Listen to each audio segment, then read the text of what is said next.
kembali lagi di channel aku, di Ayu.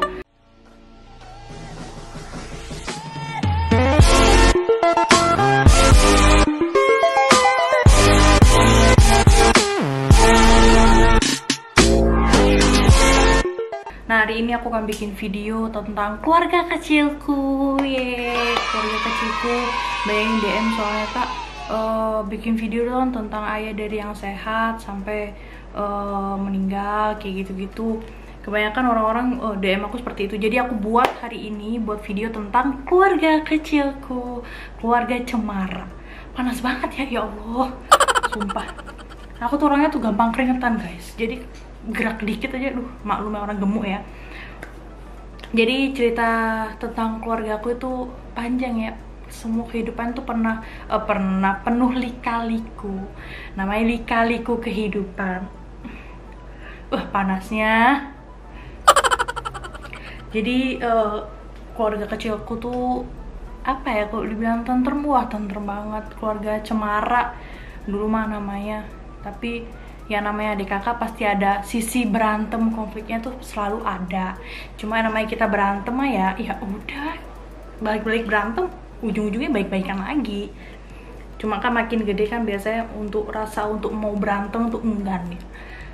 Terus aku gimana ya, bingung aku mau cerita tentang keluarga kecilku nih kayak gimana. Yang penting aku pribadi ingin bilang ke kalian, kalau orang tuanya kalian masih lengkap, ayah atau ibu semua lengkap, sayangilah mereka.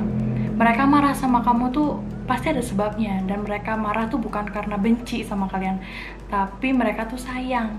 Mereka tuh inginkan yang terbaik untuk anaknya pastinya. Dan untuk kakak yang bilang, kakakku jahat banget, galak, masa aku keluar kayak begini aja dimarahin ini. Kakakmu tuh galak bukan karena benci, bukan karena nggak sayang, tapi emang kakakmu tuh mau yang terbaik untuk adiknya gitu. Jangan sampai adiknya tuh meniru jejak kakaknya gitu. Suatu ketika, aku masih ingat nih, langsung aja ya di part yang pertengahan.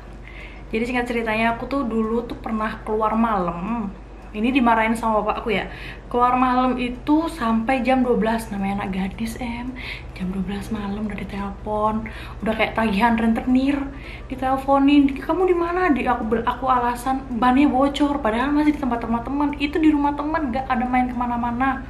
Dan rumah temanku tuh deket sekolahku ceritanya. Terus habis itu jam 12 aku sampai rumah tuh jam setengah 1. Semua gang udah sepi, rumah-rumah udah ketutup kayak gitu, pintu udah ketutup. Aku dong dengan santainya naik motor, nyari motor, terus datang sampai rumah, depan gerbang bapakku duduk di depan pintu. Set, bawa spatula. Kamu tahu spatula nggak sih? Alat gorengan gitu loh, sotil. Nah, bahasa Jawanya spatula tuh sotil. Dia duduk pakai sarung bawa sotil. Terus aku dalam hati begini, buka pagar, dalam hati antara dilepukkan kepalaku sama dilempar itu pakai spatula. Udah deg-degan nih, pulang malam, deg-deg. Sisi groginya tuh kayak malah keringet dingin semuanya. Dengan gampangnya aku masuk, assalamualaikum. Tekon di Nduk, dari mana Nduk? Main bapak ke rumah temen. Sampai jam segini, bapak ngapain di depan bawa spatula? Aku bilang gitu. Iya, nunggu tahu tek, bapak goreng telur. Hatiku rasanya dakduk. Itu momen yang nggak pernah aku lupain sampai sekarang. Terus ada lagi momen yang nggak bisa aku lupain tentang bapakku, itu adalah waktu aku maghrib. Anak perawan kan, orang Jawa kan bilang anak perawan nggak boleh mandi maghrib pamali. Nah di situ aku masih belum mandi nih, mau maghrib. Aku asik nonton TV, nonton apa ya waktu dulu ya, nonton FTV kalau nggak salah, atau apa gitu, atau tentang apa gitu, lupa aku. Langsung bapakku habis mandi, nggak pakai pikir panjang, dimatikan lah saklarnya, listriknya, ceklek. Dalam hatiku nggak ada lagi nih, siapa lagi pelakunya kalau nggak bapakku ini. Langsung habis matiin lampu, datang ke kamarku, kamu mau mandi apa lampunya tetap mati? Ya namanya juga anak ya, harus nurut. Iya aku mandi. Tapi segi baiknya bapakku itu adalah sayang sama aku. Dia tuh nggak pernah mukul sedikit pun, nggak pernah mukul anak-anaknya tuh, nggak pernah. Terus sisi baiknya itu waktu tiap berangkat sekolah, aku dulu tiap berangkat sekolah itu selalu dibawain makanan nasi pecel. Buat kalian teman-teman aku yang pernah makan nasi pecel buat bawaanku, pasti kalian tahu. aku dibawain nasi pecel, jadi satu rantang. Bapakku tahu kalau aku makan tuh nggak sendiri, bisa berempat, bisa berlima sama temanku. Jadi bawain rantang kayak gitu, dibungkusin nasi pecel, bumbunya disendiriin, peyeknya disendiriin. Itu. Terus kalau bensinku habis itu pagi-pagi dia selalu ke pom bensin. Pom bensin lumayan lah, dari tempatku tuh lumayan jauh lah. Dibeliin sama dia, padahal aku pun juga bisa beli sendiri karena searah dengan arah sekolahku. Cuma bapakku nggak mau bikin aku kayak mana gitu. Alarmku itu bapakku bangun, aku pasti bangun. Jadi itu baiknya bapakku tuh baik banget. Terus waktu bapakku sakit pertengahan sekolah, kelas berapa ya, akhir sekolah kelas 2, bapakku sakit-sakitan kan, akhirnya memutuskan untuk gak kerja lagi. Jadi kakakku yang biayai, kepala rumah tangga kita adalah kakakku. Aku udah sedih nih. Jadi rumah tangga lagi, kepala rumah tangga kita adalah kakakku dulu. Kenapa aku nggak mama kerja? Aku nggak pernah, mamaku tuh orangnya punya ini ya, vertigo. Jadi daripada mamaku kerja, mending anak-anak yang kerja gitu. Kakakku dulu yang kerja, kakakku dulu yang biayain aku sekolah, SPP. Kak, belum bayar SPP nih. Jadi kalau aku mau minta sesuatu sama kakakku itu harus jauh-jauh hari. Bukan jauh-jauh hari lagi, jauh-jauh hari, mingguan. Jauh-jauh minggu. Aku butuhnya minggu depan. Jadi minggu kemarin aku udah ngomong sama kakakku, Kak, aku butuh uang segini nih buat bayar SPP, buat bayar buku LKS kayak gitu-gitu.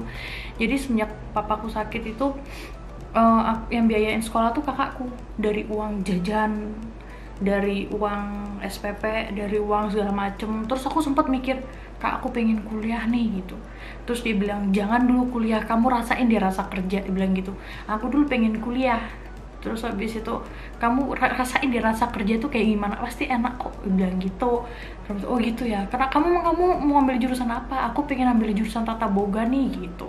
Aku mau kayak gitu, karena aku emang passionku emang di pariwisata, sama aku hobi masak.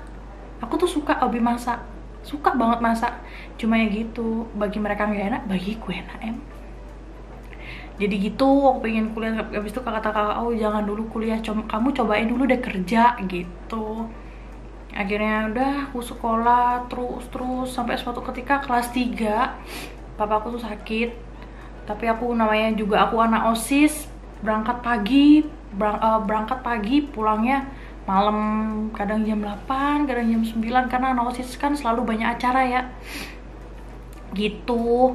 Terus akhirnya keesokan harinya waktu aku ada kegiatan OSIS, bapakku yang sakit, yang badannya panas meriang, bawain ke sekolah, bawain aku makan. Loh, bapak bukannya sakit? Ya nggak apa-apa, Dok. Bapak gak mau kamu juga sakit. Wih, di situ rasanya, wih, iya juga ya. Iya juga sih, aku mikirnya, ya Allah, bapakku sampai berjuang sampai kayak begininya ke aku, ke anaknya gitu. Aku harus sekolah yang bener nih gitu. Awalnya begitu, sekolah yang bener nih gitu. Setelah berapa jam kemudian lewes lah, mainan lah ini. Jadi aku sekolah tuh ya modal dateng segala macem, tapi untung lulus ya. Aku dulu pernah menghina kakakku loh, seriusan. Dulu kakakku tuh kalau sekolah itu nggak pernah bawa buku banyak. Aduh, kalau aku nih lihat kakakku bawa buku tebel, wih, bener-bener tepuk tangan aku sama dia. Paling di tasnya cuma buku LKS 1 sama buku tulis 1, ballpoint 2, udah deh kayaknya. Udah ditaruh di tas depan itu. Udah sisanya bawa kerencengan kayak soto itu loh. Kakakku kan jurusan tari.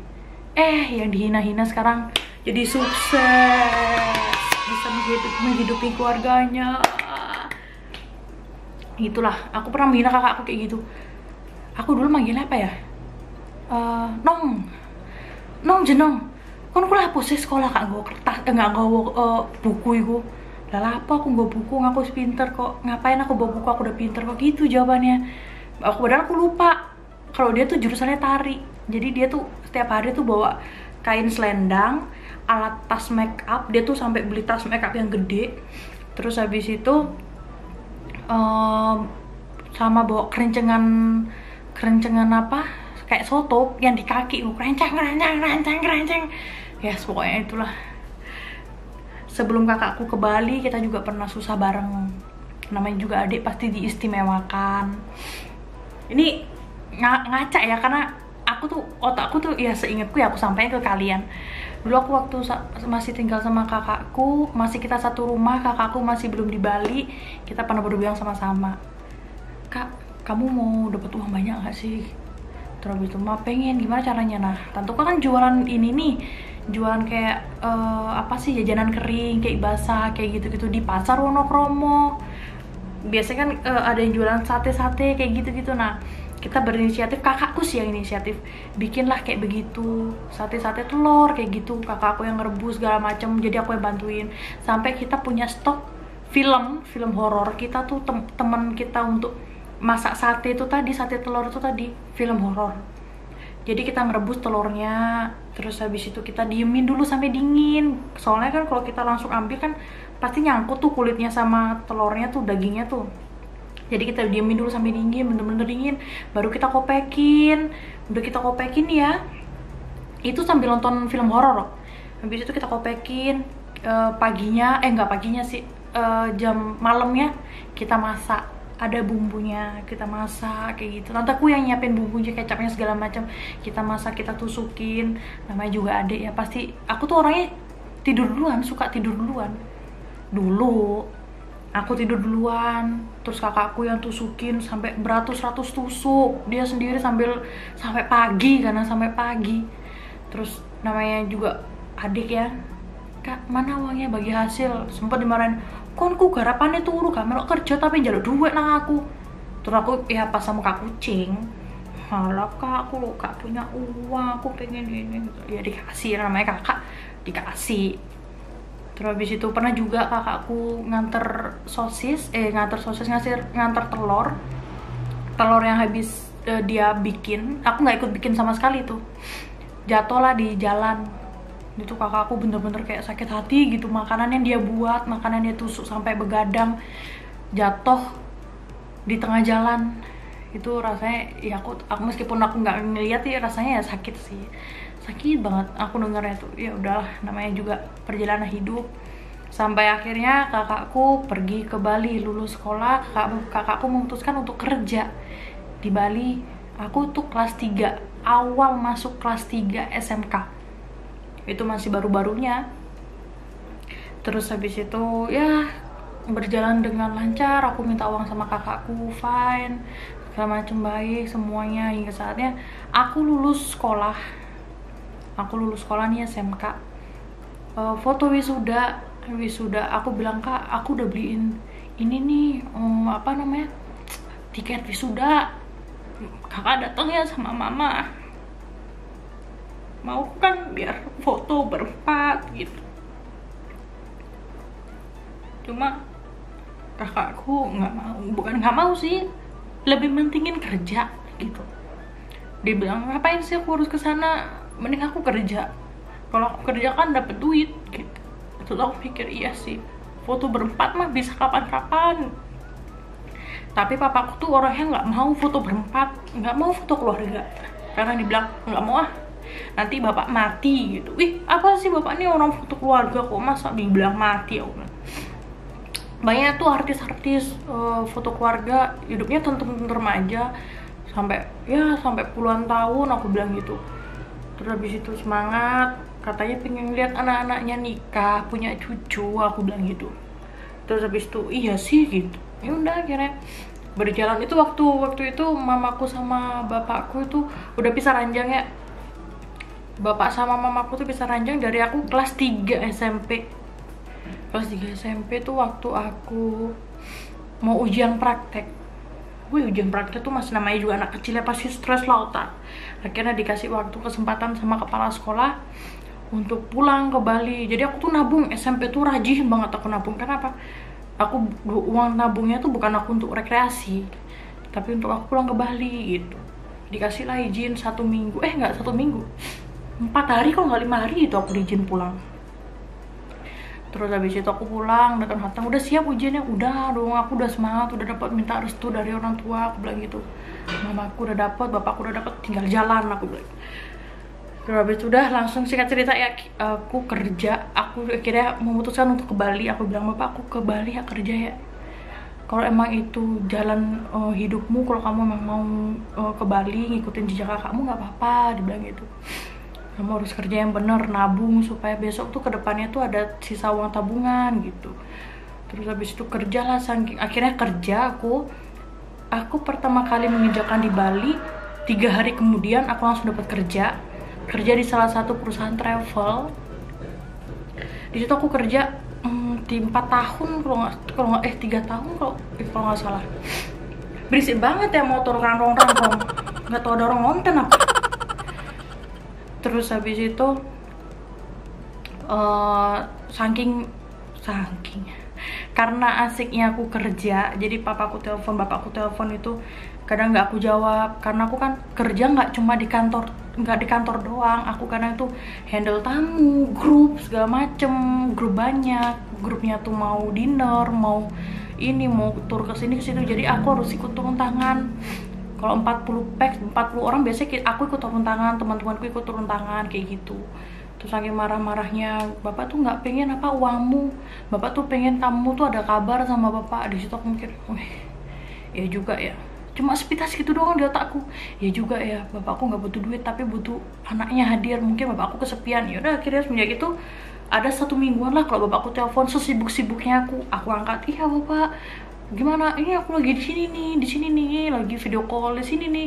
Yaudah dok, semangat dok, ya gitu. Akhirnya 1 minggu doang balik lagi seperti semula, ditelepon lagi nggak aku angkat karena apa ya, kalau udah riwah tuh ya Allah, mau pegang handphone, mau makan pun dulu susah. Aku tuh mau makan tuh ya Allah nunggu bener-bener santai baru. Terus habis itu sampai bapakku marah-marah. Bapakku tuh kalau marah sama kayak pacarku, tulisannya di caps lock, kayak jebol keyboardnya kayak gitu. Terus habis itu marah-marah, udah akhirnya bapakku jatuh sakit. Aku dikabarin sama adikku kalau bapakku masuk ICU. Terus mau nggak mau kita pulang. Kakakku punya tabungan, dan sedangkan di situ aku nggak punya tabungan. Di situ aku mikir, oh iya benar kata bapakku, aku harus nabung. Sebenarnya aku bilangin, aku harus nabung, aku harus punya uang tabungan. Gajiku dulu berapa ya, kecil gajiku tuh, tapi di situ lumayan, waktu zaman dulu lumayan. Akhirnya yang biayain tiket semuanya tuh kakakku yang bayarin tiket untuk kita pulang. Terus habis itu sampai bapakku tuh masuk ICU nggak sadar, jadi nggak kenal kita, nggak kenal siapa nih. Terus habis itu kita kan nggak boleh masuk nih ke ruangan, hanya suster aja. Jadi kalau bapakku minta, keluarga Bapak Mulyono ini bapaknya mau pepaya. Bapakku tuh suka banget buah pepaya, karena bagi dia buah pepaya tuh melancarkan BAB. Kalau dia makan pepaya, BAB-nya tuh lancar banget gitu. Terus oh ya, saya beliin gitu. Terus aku mikir, bisa sih orang ini keluar minta ini sesuatu, berarti aku juga bisa dong ngasih ke dia gitu, berarti kan gitu. Pokoknya di situ tuh jam besuknya itu bukan jam besuk untuk masuk ya, tapi dibuka tirainya dibuka, ngelihat keluarga kayak gitu. Oh itu loh keluarganya yang sakit. Jadi kita nggak bisa nyentuh, nggak bisa apa, cuma ngelihat dari jendela aja gitu. Terus habis itu pada suatu ketika aku punya ide, aku tulis ke surat, Dut, aku kok manggil bapak aku tuh bukan bapak, papa, apa, gendut, Dut Ambon kayak gitu. Itu panggilan ciri khasku ke dia. Terus habis itu aku kirimin surat, Dut semangat ya, aku ada di depan nih, dia, mama, Anggir, Ayu lagi di depan nungguin bapak 24 jam. Waktu tirai dibuka, aku pencet bel untuk manggil susternya keluar. Terus habis itu aku bilang, sus tolong bacain ke keluarga Bapak Mulyono, kepada Bapak Mulyono, aku bilang gitu. Oh iya gitu. Akhirnya dibacain itu kayak dia tuh kayak mau berdiri, padahal dia nggak bisa berdiri. Dia kan stroke sebelah kiri atau kanan gitu, lupa aku. Kiri, sebelah kiri. Dia stroke sebelah kiri. Terus habis itu jadi dia tuh mau bangun, padahal dia nggak bisa bangun. Mau bangun, susah untuk bangun dia tuh. Jadi dia tuh kayak excited gitu loh, kayak wah keluarga aku di depan nungguin segala macem. Akhirnya bapakku udah bisa pulang, dipindah di ruang rawat biasa, bukan di ICU lagi. Akhirnya di situ kita memutuskan karena bapakku udah nggak bisa ngapa-ngapain karena stroke separuh. Akhirnya kita berdua rembukan sama tante-tante juga, siapa nih yang tinggal di sini dan siapa yang kerja cari duit. Tanpa pikir panjang aku bilang, kakakku yang cari uang, aku yang jagain bapakku, aku bilang gitu. Terus deal ya kak, deal. Kita sampai jabatan tangan nih, sampai oke, deal. Aku yang kerja, kakakku yang kerja, aku yang merawat bapakku gitu. Ya udah akhirnya pokoknya 1 bulanan lah kakakku sama mamaku tuh di Surabaya. Kita bertiga di Surabaya tuh 1 bulanan. Akhirnya kakakku pergi, mamaku pergi, balik lagi ke Bali. Kakakku lanjut untuk kerja, dia masih kerja di satu perusahaan pusat oleh-oleh di bagian kantornya. Terus habis itu ya aku yang jagain papaku, dari masangin pampers, tapi dibantu sama tante-tanteku sih. Pampers, terus ngasih alas underpad, ganti spray, mandiin, gosok gigi. Jadi jamku selama di Surabaya itu pagi jam 5 tuh udah bangun nyiapin makan. Apalagi kalau orang sakit pasti makannya rewel ya. Kita di situ harus bener-bener ngolah otak gimana caranya bapak kita nih mau makan. Terus habis itu mandi India. Terus setiap 1 minggu 2 kali atau 3 kali gitu kontrol ke rumah sakit kayak gitu. Terus habis itu belum lagi dia boker, itu bener-bener real aku yang bersihin. Jadi aku tuh minta uang ke kakakku tuh untuk biaya pemasangan ini loh, apa, kan papaku kan gak bisa berdiri, jadi alat kelaminnya tuh dimasukin selang, apa sih namanya itu, lupa aku lah. Pokoknya tuh ganti itu biasa 175 kalau nggak berapa gitu, lupa aku. Terus beli pampers, beli sarung tangan, handskool, beli tisu basah, tisu kering, dah itu aja perlengkapannya. Jadi kalau papaku boker itu ya BAB gitu ya, aku jalan lah ambil sarung tangan, handskoolnya dipakai, terus bantuin bapakku BAB, aku bersihin, aku lapin kayak gitu. Terus belum lagi kan kalau pakai pampers kan agak iritasi tuh pantatnya tuh ya, kayak baby lah kalau keseringan dikas. Ya kalau kalian sendiri lah terus-terusan pakai yang berlembab pasti kayak iritasi gitu. Jadi aku beli kayak intinya bedak bayi, itunya salapnya bayi, pantatnya bayi, ya itu diolesin kayak gitu. Terus aku mikir, berarti ini caraku yang salah nih, aku bilang jangan pakai tisu basah dulu, pakai kain, kasih air hangat, terus dilap.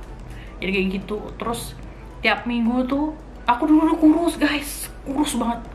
Ya nggak dibilang kurus banget sih, ya bisa dikategorikan kurus lah, nggak kayak begini nih kamu lihat. Terus habis itu gimana nggak mau kurus ya, karena setiap 1 minggu 3 kali tuh aku harus gendong bapakku, bopong bapakku, ya gendong kayak gendong di depan gitu loh, kayak gitu, gendong dari tempat tidur, angkat ke kursi roda, udah nih didorong, kan rumahku kan gang tuh, didorong sampai ke grabnya itu aku angkat lagi, omku yang bagian naik. Pokoknya kalau aku kontrol tuh selalu ada omku, selalu ada tanteku.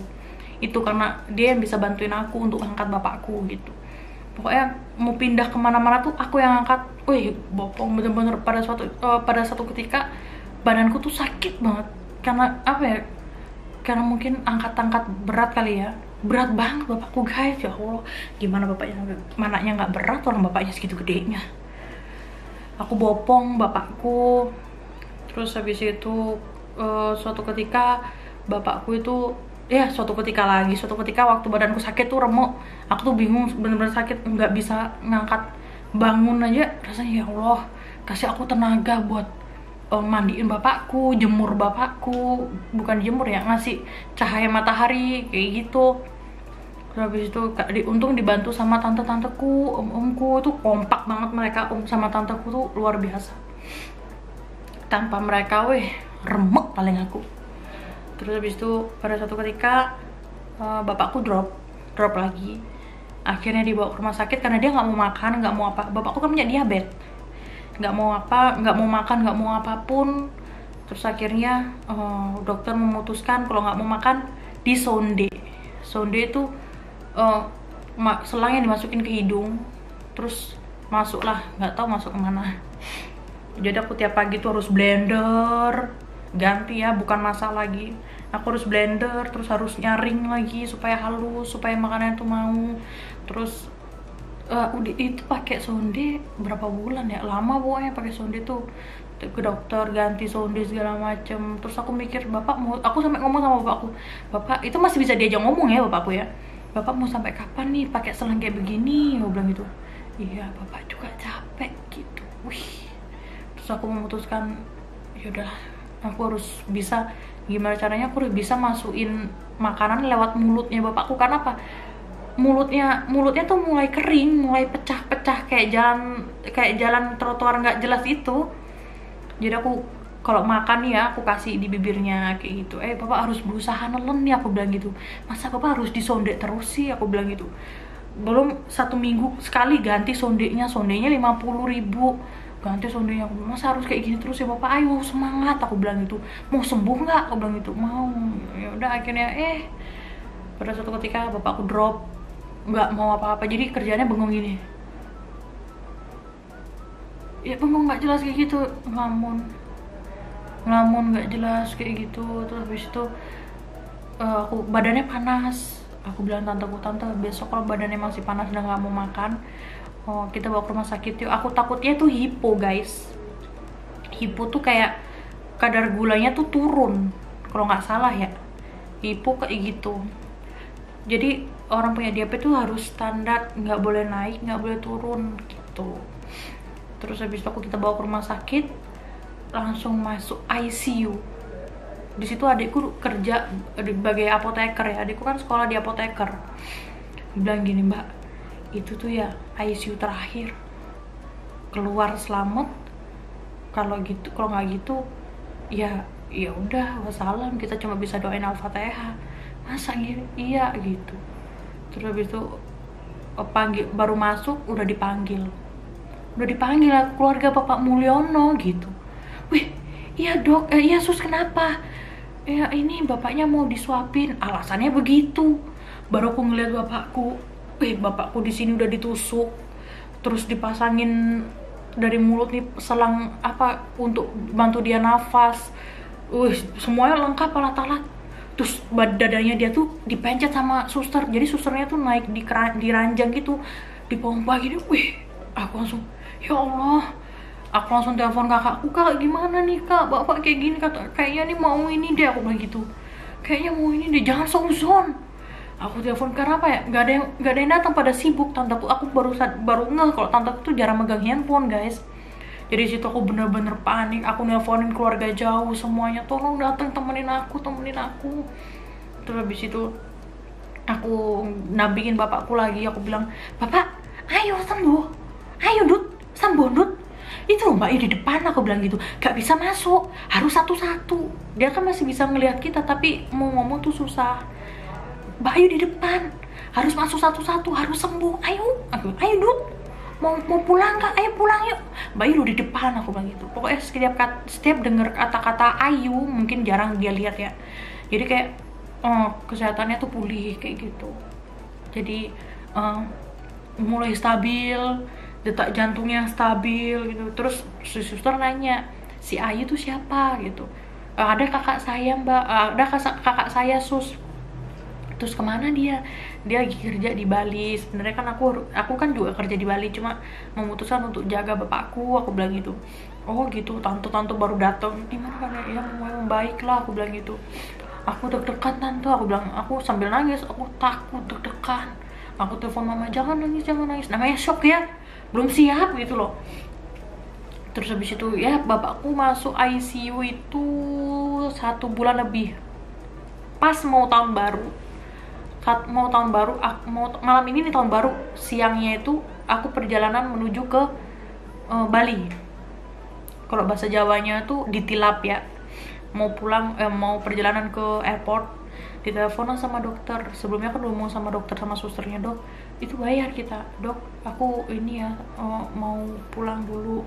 Itu sampai kita nyewa orang, jadi ada nih orang samping kita yang jaga majikannya, jadi aku titip bapakku ke dia, ke tante-tanteku juga. Terus habis itu saya mau izin pulang ini, terus nanti yang ngerawat bapaknya siapa kalau ini? Oh ada kok, ada adik saya, gue bilang gitu.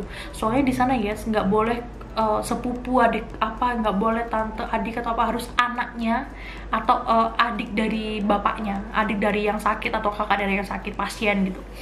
Oh iya kok, ini ada dari saya, adik saya, aku bilang. Adik kandung? Iya, aku bilang gitu.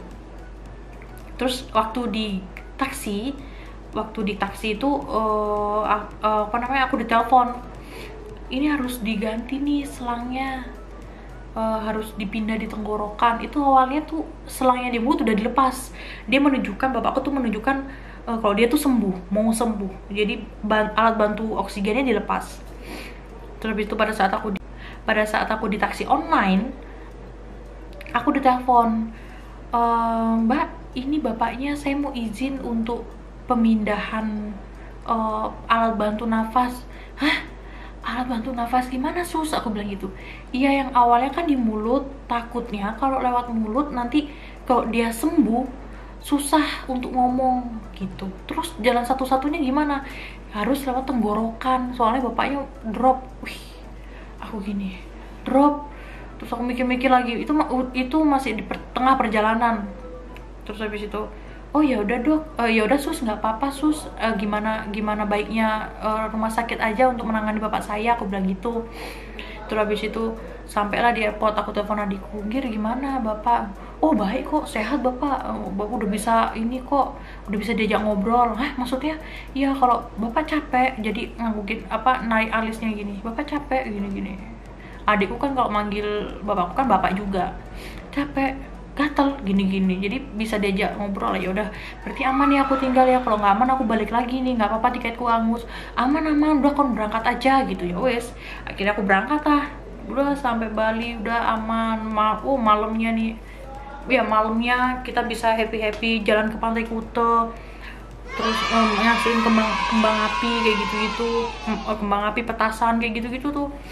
Udah, terus habis itu aku masih belum tidur sama sekali. Kita pulang pagi. Terus habis itu pagi jam 10-an lah. Terus habis itu jam 12 aku nganter temanku, entah beli casing, entah beli apa gitu ya, aku nganter temanku. Nah, mamaku nih telepon karena sampai sore aku belum balik-balik. Mamaku telepon. Aku waktu itu ditelepon, aku nggak tahu kenapa handphoneku nggak bisa berbunyi, nggak bisa dering gitu loh. Maksudnya hening, kayak di silent gitu. Kamu ditelepon di mana aja sih? Aku datang nih, mamaku marah-marah, kamu ditelepon di mana aja sih ya? Kenapa mamaku ngeliat handphone? Oh ya Allah, mama banyak banget, aku nggak ada telepon, nggak megang handphone sama sekali.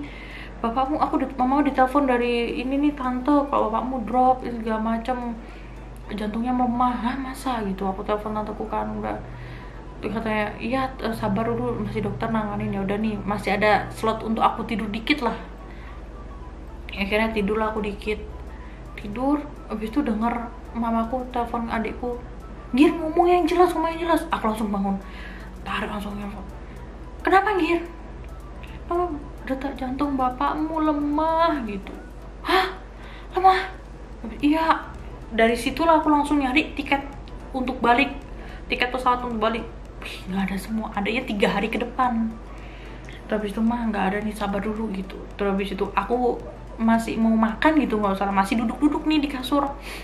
Terus adikku telepon, kakakku kerja karena dia besok karena dia habis lebaran, habis tahun baru, kakakku langsung kerja kan paginya, pulangnya sore. Terus habis itu dia kan biasa lembur, ditelepon sama adikku, Mbak Dia, bapak nggak ono gitu, bapak nggak ada. Wih rasanya ya Allah, rasanya tuh kayak mana ya, rasanya nyesel seumur hidup, kenapa aku harus ninggalin bapakku demi acara tahun baruan kayak gitu-gitu. Itu kesalahanku, namanya juga masih anak muda ya, pengennya tuh refreshing, nggak jenuh lah ibaratnya kayak gitulah. Jenuh di fase harus di situ, ketemu ini ketemu itu terus aja kayak begitu. Terus aku mikir, ya Allah, aku telepon lah kakakku, terus Kak, bapak nggak ada. Wah, kakakku nangis. Aku jemput lah, nggak usah, nanti kamu kenapa. Akhirnya dia diantar sama temennya pulang. Terus kita bingung, gimana nih Kak, kita pulang, pesawat nggak ada, travel mana ada Kak, ngangkut jam segini gitu. Kita cari travel, pokoknya kita cari segala macem. Kita video call orang rumah, bapakku di sholatin, dimandiin, terus lihat jenazahnya lah gitu. Terus aku bilang ke tanteku, jangan sampai dimakamin sebelum kita datang. Kita lagi bingung nih nyari kendaraan apapun itu, kendaraan semuanya, tapi nggak ada. Terus akhirnya tanteku berusaha nyari orang gereja. Akhirnya ada orang gereja yang mau nganterin kita ke Surabaya dengan kocek ya lumayan lah, mahal ya. Terus di situ ya udah nggak apa-apa, kita berangkat jam 1-an lah, jam 1 malam kita berangkat. Perkiraan kita nyampe di Surabaya itu siang, jam 12, jam 1 kayak gitu. Tapi ternyata alhamdulillah dikasih Allah jalan kelancaran, kita sampai rumah tuh jam 9. Jadi posisi kita tuh nggak mandi nggak apa. Dari Bali tuh kita udah pakai baju tuh rapi, celana panjang segala macem. Terus habis itu kita sampai di Surabaya tuh ngeliat bapakku tuh kayak, ya Allah bapak kok cepet banget. Aku bilang, kok nggak mau nunggu aku.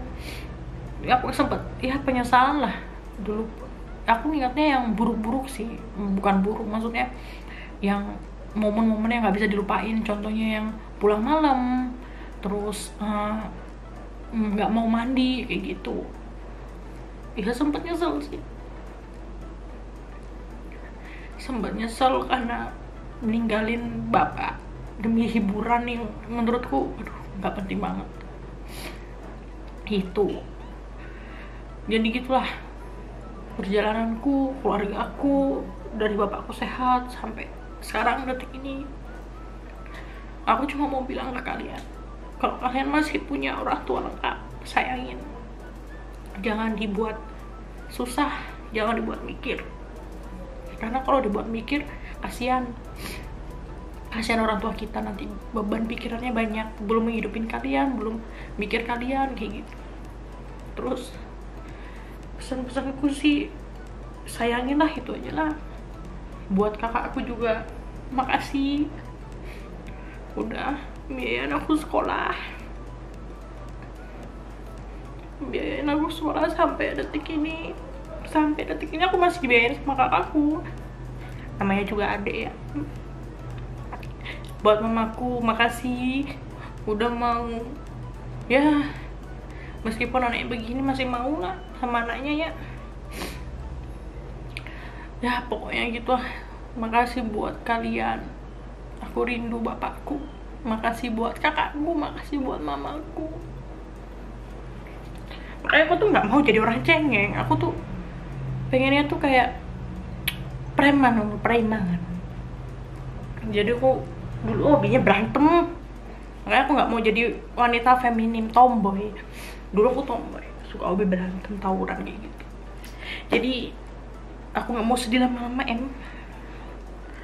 kalau sedih lama-lama luntur nanti. Jadi itu aja lah ceritaku tentang keluarga cemaraku ini. So thank you buat kalian yang udah nonton. Jangan lupa like, comment, subscribe, share sebanyak-banyak ke media sosial kalian. Jadi ya inilah aku, adiknya Puspa, adiknya seorang YouTuber, si Ayu Puspa yang nggak pernah diem. Ya ini aku, karena aku pengen melihat kalian tuh bahagia, tersenyum semuanya ya. Gitu. Makanya tuh dibilang adiknya Ayu Puspa tuh nggak bisa diem ya, pencilaan kayak gitu-gitu. Ya namanya juga kayak begini, gimana dong. Jadi buat kalian jangan lupa budayakan nonton sampai habis. Jangan lupa like, comment, subscribe, ya diulang lagi, share sebanyak-banyak. Oke? Thank you for watching. Assalamualaikum.